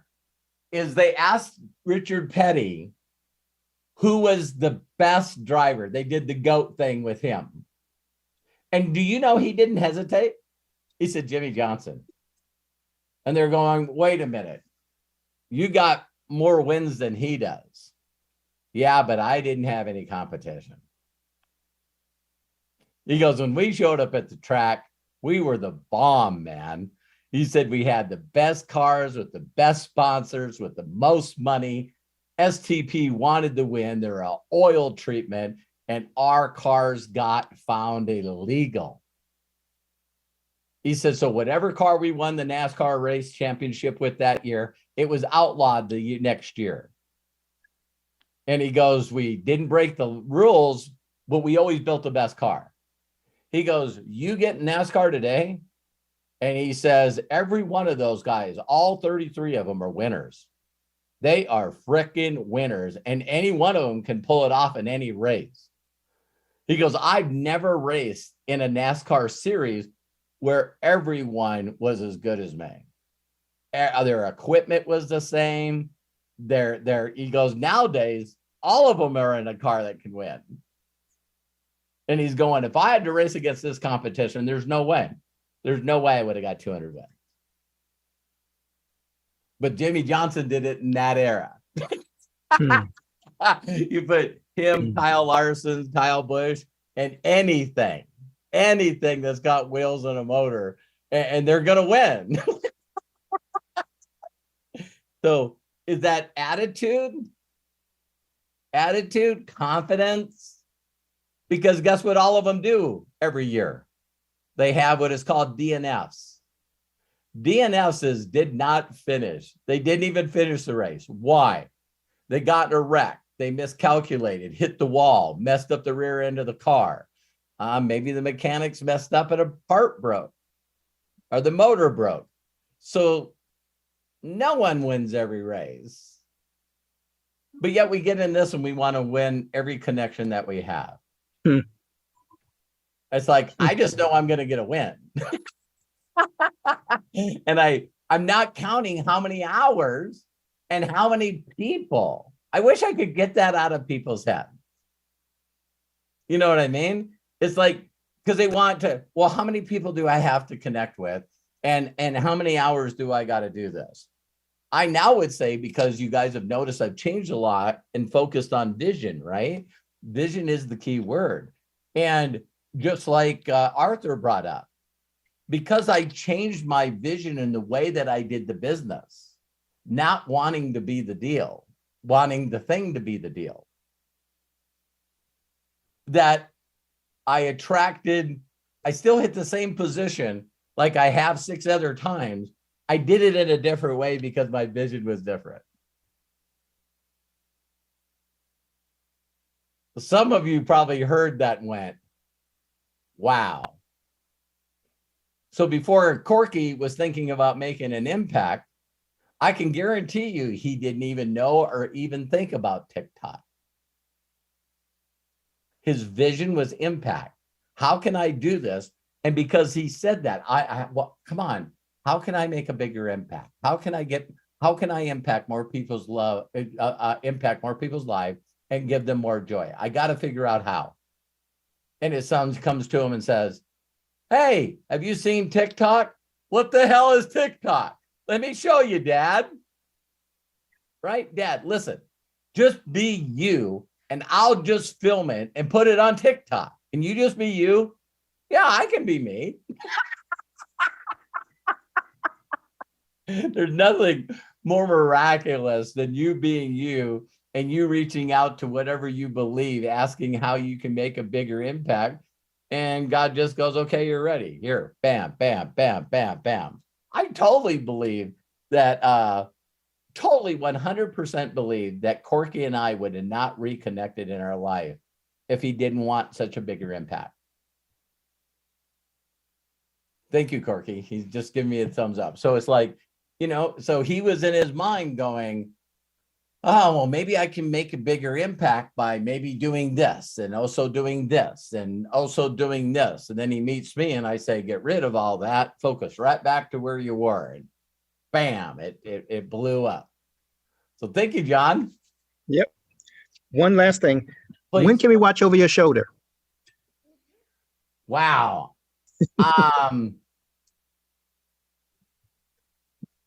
After Nashville. Okay. The week after Nashville. It's on my mind all the time.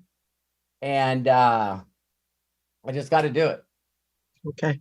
So thank you. Thank you, my brother, for holding me accountable. What was my first thought? Come up with an excuse. I shut that down. I shut that down and going, okay, that you've been saying you're going to do it and you want to do it. When are you going to do it? So I made a commitment. All right. Looking forward to it, for real. Yeah, that'd be cool. Thank you, man. You bet. John, thank you so very much. Appreciate you. All right. Well, Kai, there you are. Your hand is up. Let's go ahead, unmute, and share. Hey, Robert, can you hear me all right? I can, Kai. How are you today? Doing very well. Highly blessed, favored, and deeply loved. And thank you this week on the how to be, I forget what the title of it was, the YouTube moment that you did on Tuesday. It just woke me up all of a sudden, especially when you were mentioning about the whole Arnold documentary, because it just like suddenly just like gave me a big aha moment. How many people know that Kai has competed in bodybuilding and won? Yeah, so I was thinking that Kai would see this and go, God dang it, Robert, can you get any closer to what I've done in my past? Oh my God. It was, I mean, after like hearing it, I just sat in the corner just like bawling, because it just brought out so much memories of what Arnold, I mean, through the years of working at the Arnold Classics and connecting with Arnold. And also I was like, wow, I have completely forgotten that mindset of success that Arnold had advised us through these years is exactly the same thing as what you are doing, but taking it into a more deeper level than how he would talk. Yeah. So it was just like almost literally like coming back home. Thank you, Kai. Hey, Kai, in your prime, where how many competitions in your prime were you going to a year? A year? At the most, I competed 3 times in 1 year, and I would never, ever do that ever again. Okay. It was, it messes with your mindset. How many hours in the gym did you put in that year?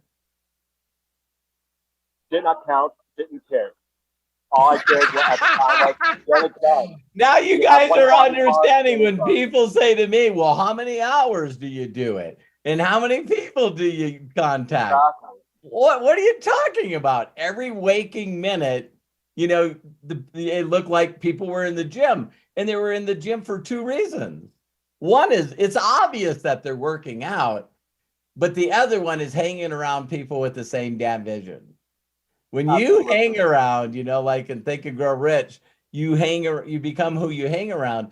You can't be working out with people that are all, you know, striving for the best body that they can get with definition for bodybuilding, you can't hang around a bunch of people because they're not gonna let you wimp out. I was gonna say another word, but Kai, you know what I'm saying, because I was a martial artist, and it's like, okay, go 3 minutes, and you're doing nothing but kick, kick, kick, kick, kick, and I mean, your body's starting to break down. You're starting to lose your breath. You're starting to sort of get a little crazy in your head because you're losing oxygen. So you stop. Not when you have 3 other black belts around you, because they know where the level is. So then when your body starts breaking down and now your mind goes, I need to stop, I need to stop, I need to stop, they're in your ear. Hi, one more. Come on, one more. And so you do the one more, right? You do the one more, and then you go up and you go, I got it, one more. And you get it right here, and it's like, another one. It's like, wait a minute, you said one more. And then you end up doing 3 more, right? Because your body gets to where it needs from where it fails. So a lot of people don't understand that endurance and mind over matter is breaking the body to failure. So then it wants to get better than it was before. And Arnold actually discussed about exactly the same thing as what you discuss about on a daily basis, on how to use your vision to visualize where you want to be from point A to point B. Yeah. And then taking the next level to the point C. And so with that whole, when you brought all that up, it just like brought me back to like. Thank you, Kai. Yeah, and connecting with people.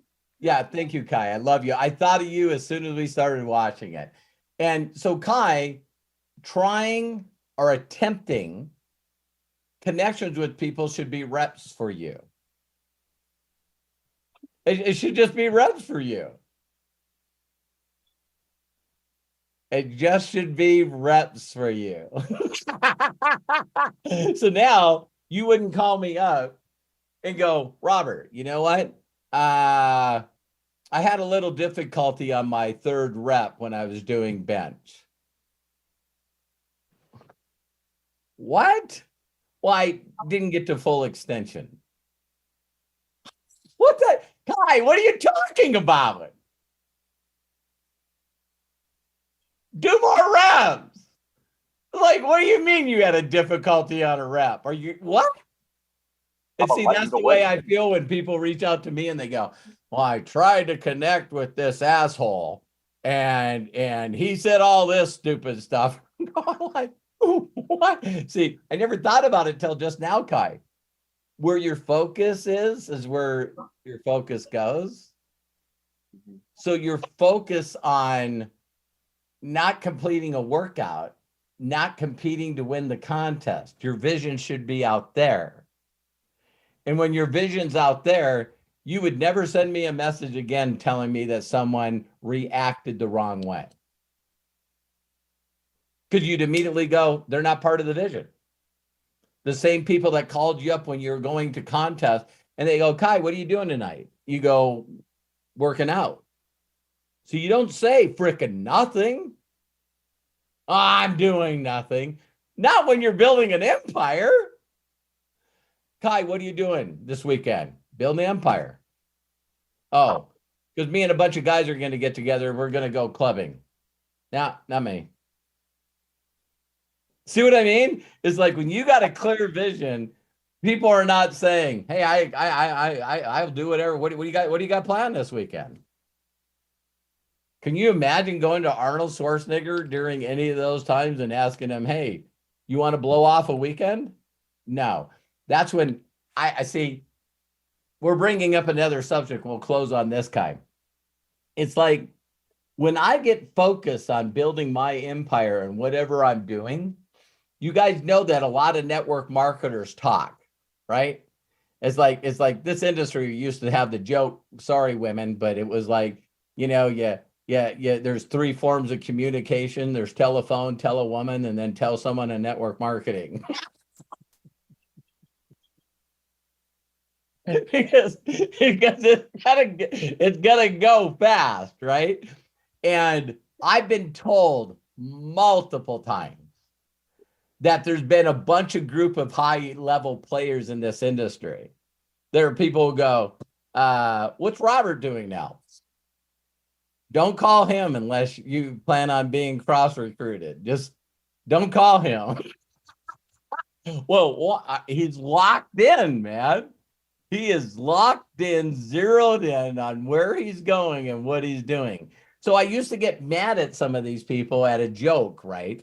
I would see them at a convention, you know, at GoPro or Association of Network Marketing Professionals or whatever. And I'd go, I heard you change companies. Yeah. Why didn't you call me? See, that's the kind of thing that you would say to people, right? Well, Kai, I didn't hear that you were doing a different company. Why didn't you call me first?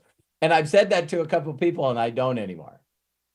And they go, are you serious? And I go, I thought we were friends. Yeah, that's why I didn't call you. Because I know how freaking focused you are. I'm not going to call you and waste your freaking time because I know how long have you been over there now, Robert? Just over 5 years. How many million? 4.5. Why would I call you? I'm going to focus on getting my income to where yours is, and then maybe I got a shot at calling you. So between leaders, that's why we have that phrase that I've shared with you. If I'm calling a leader, I'm just going to say, hey, Kai, I hope this message finds you and yours blessed. I hope you have the best year ever. And another reason that I reached out to you, is there anything that I could say or do to get you to take a serious look at what I'm doing? And almost 99% of the time, like, nope. And thank you for respecting that. It's just, I don't have to go into the 13 things and that, you know, I got to get a no 7 times because people don't understand. It'd be like Kai reaching out to me and saying, Robert, I met this incredible woman last night and you got to meet her. I think that you guys would click. See, I would find that disrespectful. Don't you know I'm married? I've been married with the same woman for 40 years. I'm more in love with Terry now than I ever have been. Why would you think that if you met someone that I'd want to meet her? It's like, are you even a friend? See what I mean? No, you would have that same conversation. Oh my God, this woman would be perfect for Robert. Are you kidding me? That guy is so over the hills with Terry. No, he's married. He's off the list.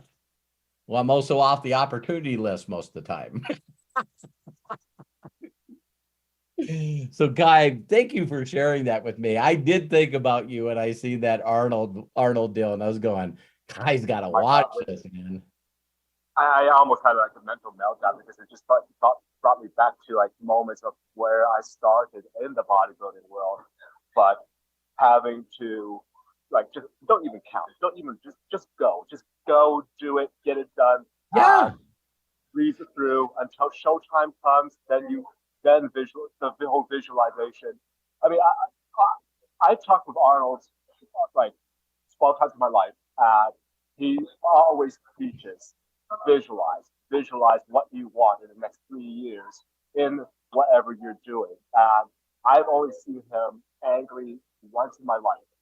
Yeah. And that was when he was scolding a bunch of bodybuilders whose egos were so out of control that it was affecting the whole arena. Yeah. I mean, I forgot when I watched the documentary when Russia went after Ukraine. And I don't know if you guys have seen this video, but Arnold Schwarzenegger did a video to send out to every Russian he knew. And if you guys haven't seen that video, go watch it. Because everyone's talking about all the other stuff. And Arnold does a video immediately talking about one of their superheroes that was a world champion in Russia at bodybuilding. And he was just saying, listen, my friends, you're being lied to. Because, we'll get off the subject right away. But do you guys know that there's a large group of people in Russia that believes that the United States, Europe, and the United Union is all attacking Russia? The only reason that Russia went after Ukraine is because they're defending themselves. Why else would the people put up with it? You see what I mean?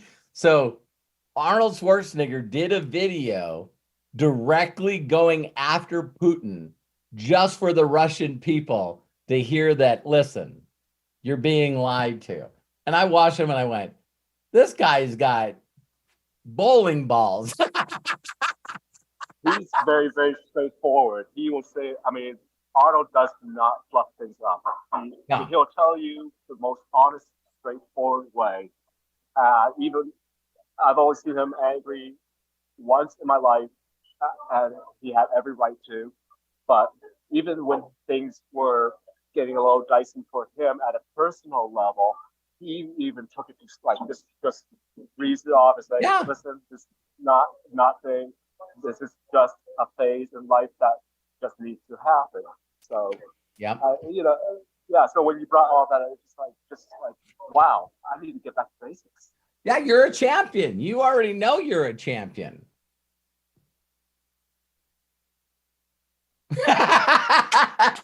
So I can't wait to give you the trophy. I can't wait to put the medal around your neck, my friend. You got it within you. You just gotta, again, allow the distractions of the world that got you to where they are now.